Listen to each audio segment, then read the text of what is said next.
Yes, JEE NEET Physics based on 12th electrostatics, electric field and electric potential. ये semicircular part, ये semicircular part and some state part is there. This linear charge density is given to everywhere, uniformly distributed. Radii given. Net electric field at common center is required.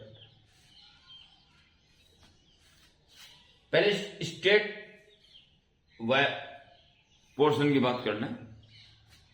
इस state wire की वजह से जो भी field यहां पर होगा उतना ही इसकी वजह से भी होगा, जो कैंसिल हो जाएगा. तो इसकी बात यहीं खत्म हो जाती है. अब अगर यहां पे फील्ड बचता है तो केवल सर्कुलर पार्ट की वजह से बचता है. इस सर्कुलर पार्ट की वजह से आप अलग से देख सकते हैं कि अगर आप इस सर्कुलर पार्ट की वजह से फील्ड निकालते हैं कॉमन सेंटर पर, तो इस पार्ट के कारण फील्ड ये होगा, अगले वाले कारण ये होगा, अगले वाले कारण ये होगा, ये होगा, ये होगा, ये होगा. ऐसे फील्ड ऐसे, और इसके ये कंपोनेंट कैंसिल हो जाएंगे और ये कंपोनेंट सारे प्लस हो जाएंगे. अल्टीमेट यही बचेगा. सो रिजल्टेंट फील्ड ये. तो इसकी वजह से जो इस सेमी सर्कुलर पार्ट में फील्ड होगा वो इस डायरेक्शन में होगा और इसकी वजह से इस डायरेक्शन. ये दोनों फील्ड हमें निकालना है और चूंकि ऑपोजिट डायरेक्शन में है तो इन्हें माइनस करने के बाद ओ पर नेट फील्ड हम पता लगा लेंगे. तो अब हमें आवश्यकता है एक सेमी सर्कुलर चार्ज वायर के कारण सेंटर में कितना फील्ड होता है. ये आप आर रेडियस के लिए निकाल लीजिए ताकि एक ही बार ये काम करना पड़े. फिर आर की वैल्यू 1 रख के वो इसके लिए हो जाएगा और 2 रख के इसके लिए हो जाएगा, क्योंकि लैम्डा दोनों के लिए जैसा ही है, केवल आर चेंज होगा बस. तो let's start.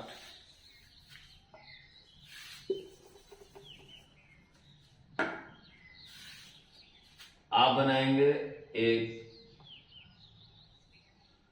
Semi circular wire,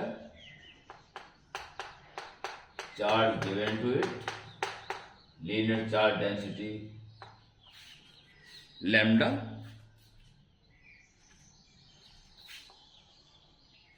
and this center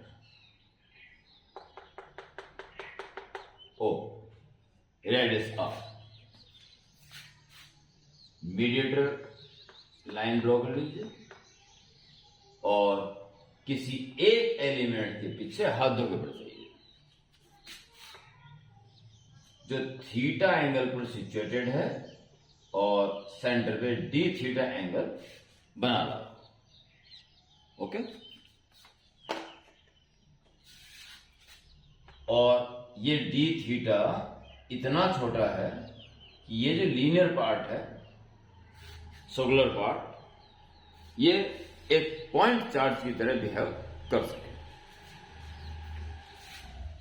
तो इस पे चार्ज हुआ एलिमेंट्री चार्ज वो होगा अगर डीएल है तो लैम्डा डीएल, और रेडियस अगर हम आर ले रहे हैं तो angle is equal to R upon radius. So DL को आप आने मत दें, जहां भी डीएल आ रहा होगा आर डी थीटा सीधा रखते हैं. तो इसकी जगह जो इसकी वजह से जो फील्ड होगा वो ये होगा. ये थीटा है तो ये भी थीटा होगा. इस फील्ड को आप निकालेंगे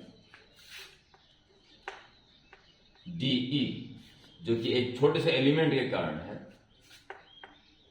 1/4π नॉट को फिलहाल आप के लिख दीजिए और Q upon R square, lambda DL upon R square. Unit length का चार्ज लैम्डा है तो डीएल लेंथ का लैम्डा डीएल. ये चार्ज है, treat as a point charge, और आर डिस्टेंस पे ये इलेक्ट्रिक फील्ड होगा.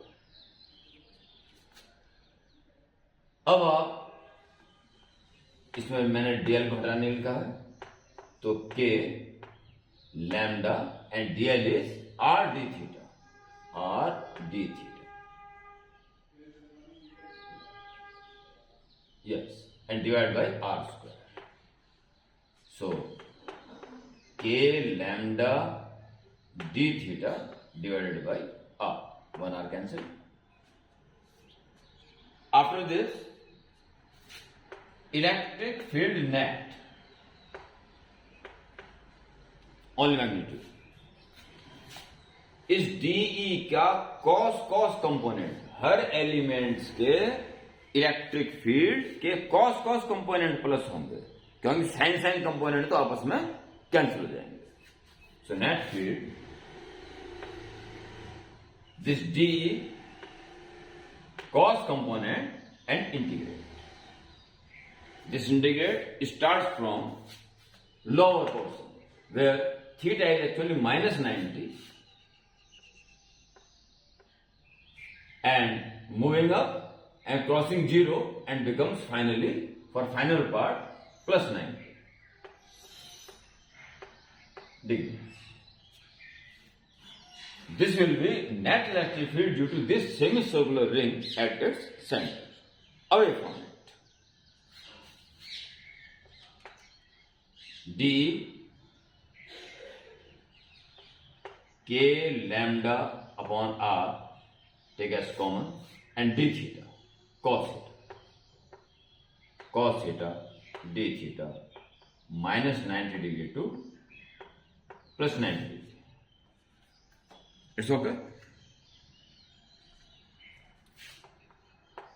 K means 1.4 epsilon naught 9 into 10 power 9 value, Newton meter square per coulomb square, upon R cos theta integration sin theta minus 90 degree to plus 90 degree. So E net equals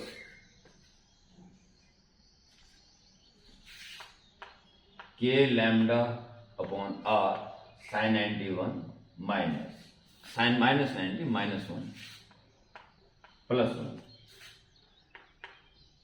2 K lambda upon R. By this way, it depends on R.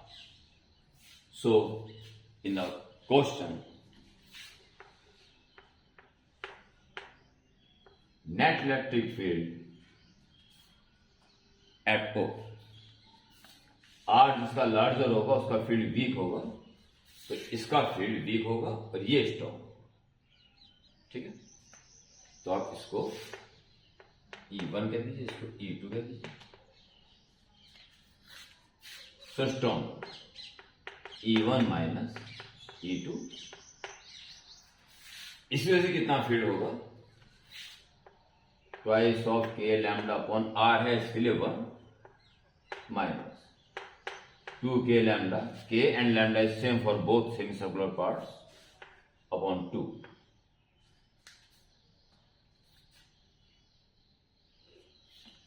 Okay, so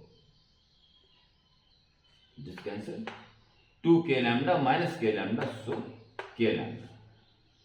Now k is 9 into 10 raised power 9 and lambda is 1 micro, so 10 power minus 6